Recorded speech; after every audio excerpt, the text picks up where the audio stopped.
মহাদেবের লিঙ্গ পূজা।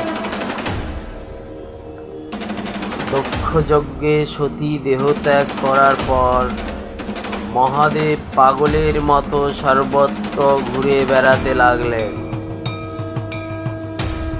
এক সময় তিনি উলঙ্গ সন্ন্যাসীর বেশে দারুবনে প্রবেশ করলেন। ঋষিদেব আশ্রমের পাশ দিয়ে গেলেন। সেই সময় মুনি ঋষিরা কেউ আশ্রমে ছিলেন না। ঋষি পত্নীরা শিবকে এভাবে দেখে পরস্পর বলাবলি করতে লাগল, কে এই অপূর্ব দর্শন সন্ন্যাসী ভিক্ষুক রূপে এখানে এসেছেন, একে ভিক্ষা দান করা উচিত। তখন তারা ভালো অশ্বদি তার উদ্দেশ্যে দান করলেন। তাদের মধ্যে কেউ লজ্জা ত্যাগ করে বললেন, কে আপনি? ভিক্ষুক বেশে এখানে এসেছেন? শিব বললেন, আমি ঈশ্বর। বর্তমানে সতীর সঙ্গে আমার বিচ্ছেদ হয়েছে, তাই আমি দিগম্বর হয়ে ঘুরে বেড়াচ্ছি। সতী ছাড়া কোনো রমণীতেই আমার রুচি নেই। তারপর মহেশ্বর বহু ভিক্ষা গ্রহণ করে পাত্র পূর্ণ করে কৈলাসের পথে অগ্রসর হলেন। সকল ঋষি পত্নীগণ মহামুগ্ধ হয়ে তারই পেছনে পেছনে চলতে লাগলেন। পতি পুত্র গৃহ কার্যাদির কথা ভুলেই গেলেন। এমন সময় মুনি ঋষিগণ নিজ নিজ আশ্রমে ফিরে এসে দেখলেন আশ্রমে তাদের পত্নীগণ নেই। চারিদিকে খোঁজ করে দেখতে পেলেন তারা সকলে শিবের পিছু নিয়েছে। খুব রেগে গেলেন ঋষিগণ, অভিশাপ দিলেন, তুমি দেবাদিদেব মহাদেব হয়ে আমাদের পত্নীগণকে হরণ করলেন, কাজেই তুমি ক্লীব হও। মুনিগণ এমন শাপ দিলেন, সঙ্গে সঙ্গে শিবের লিঙ্গ মাটিতে পড়ে গেল। তারপর সেই লিঙ্গ বাঁধতে লাগলো। অল্প সময়ের মধ্যে সপ্ত পাতাল, সমগ্র পৃথিবী এবং অন্তরিক্ষের সকল স্থানে সেটি বেড়ে চলল। তখন জগতের সব কিছুই সেই লিঙ্গে বিলীন হয়ে গেল। তখন মুনিগণ ঋষিগণ তার নাম লিঙ্গ রাখলেন। ব্রহ্মা, বিষ্ণু, ইন্দ্র, বায়ু, অগ্নি, লোকপাল সকলে সেই বর্ধিত লিঙ্গ দেখে অবাক হলেন। বিস্ময়িত হয়ে ভাবতে লাগলেন, এই লিঙ্গের বিস্তার কত, এর শেষই বা কোথায়?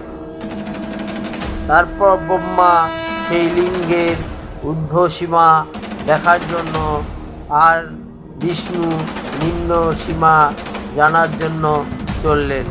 কিন্তু বহুদিন ধরে চেষ্টা করেও উভয়েই সেই লিঙ্গের শেষ দেখতে পেলেন না। তখন উভয়েই ফিরে এলেন। ফিরে আসার সময় ব্রহ্মা মেরুপৃষ্ঠে নামলেন। সেখানেই সুরভির সঙ্গে তার দেখা হলো।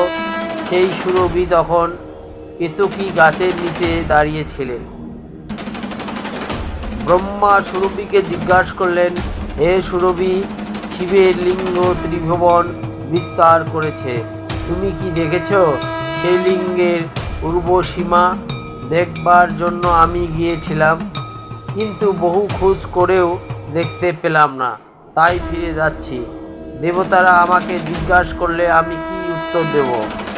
এখন আমি যদি মিথ্যা কথা বলি তারা বিশ্বাস করবে না, তাই তোমাকে অনুরোধ করছি, তুমি যদি মিথ্যা সাক্ষ্য দাও তাহলে আমার সম্মান বাড়ে। ব্রহ্মার কথায় সুরভি রাজি হলেন। সেই সঙ্গে কেতকীও। ব্রহ্মা তখন আনন্দে দেবতাদের কাছে গিয়ে বললেন, আমি লিঙ্গের ওপর তল দেখে এসেছি, অপূর্ব সেই লিঙ্গের মস্তক। সেই লিঙ্গ বিশাল, বিমল, সুদৃশ্য। কিন্তু সেই লিঙ্গ ছাড়া আর কোনো কিছু বলে মনে হয় না। ব্রহ্মার কথা শুনে দেবতাগণ প্রশ্নিত হল। এদিকে পাতাল থেকে ফিরে এলেন বিষ্ণু, বললেন অনেক জায়গায় ঘুরলেন, অতল বিতল সুতল অনাতল মহাতল রসাতল এমনকি পাতালেও গেলাম, তারপরেও স্থান শূন্য বলে মনে হলো আমার। কিন্তু সেই লিঙ্গের মূল মধ্য কিংবা শেষ কিছুই দেখতে পেলাম না। এখন আমি বুঝতে পেরেছি মহাদেবই লিঙ্গরূপী, তিনি এই জগৎ ধারণ করে আছেন, তারই প্রসাদে দেবতা ও ঋষিগণ সৃষ্টি। বিষ্ণুর মুখে লিঙ্গের কথা শুনে দেবতারা সেই তথ্যকেই সত্য বলে স্বীকার করলেন। তখন বিষ্ণু হাসতে হাসতে ব্রহ্মাকে বললেন, হে ব্রহ্মা, আপনি যদি লিঙ্গের মস্তক দেখে থাকেন তাহলে এই ব্যাপারে কেউ কি সত্যি সাক্ষী দিতে পারবে? বিষ্ণুর জিজ্ঞাসার উত্তরে ব্রহ্মা ব্যগ্রভাবে বললেন, হ্যাঁ, এই ব্যাপারে আমার সাক্ষী আছে, সুরভি আর কেতকী। তখন দেবতাগণ সত্য উদ্ঘাটনের জন্য সুরভি ও কেতকীকে ডাক দিলেন। তারা মিথ্যা সাক্ষী দিয়ে বললেন ব্রহ্মদেব লিঙ্গের মস্তক দেখেছেন এবং কেতকী ফুলের দ্বারা লিঙ্গের পূজাও সম্পূর্ণ করেছেন। সহসা সেখানেই আকাশবাণী হলো, হে দেবগণ, সুরভি ও কেতকী যা বলল সব মিথ্যা কথা। ব্রহ্মা কখনোই লিঙ্গের মস্তক দেখিনি, এই লিঙ্গের আদি বা অন্ত নেই।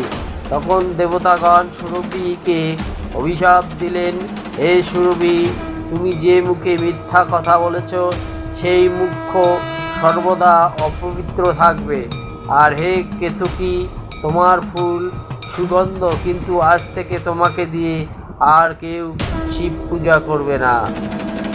তারপর থেকেই আকাশবাণী ব্রহ্মাকে উদ্দেশ্য করে বললেন, হে ব্রহ্মদেব, তুমি কিসের জন্য মিথ্যা কথা বললে? এই অপরাধে কেউ তোমার পূজা করবে না। দেবতাগণ সেই আকাশবাণী শুনে মনে মনে স্বয়ং শিব এই অভিশাপ বাণী উচ্চারণ করলেন। তারপর সকলে তার স্তবস্তুতিও করলেন এবং ভক্তিভাবে লিঙ্গ পূজা শুরু করলেন।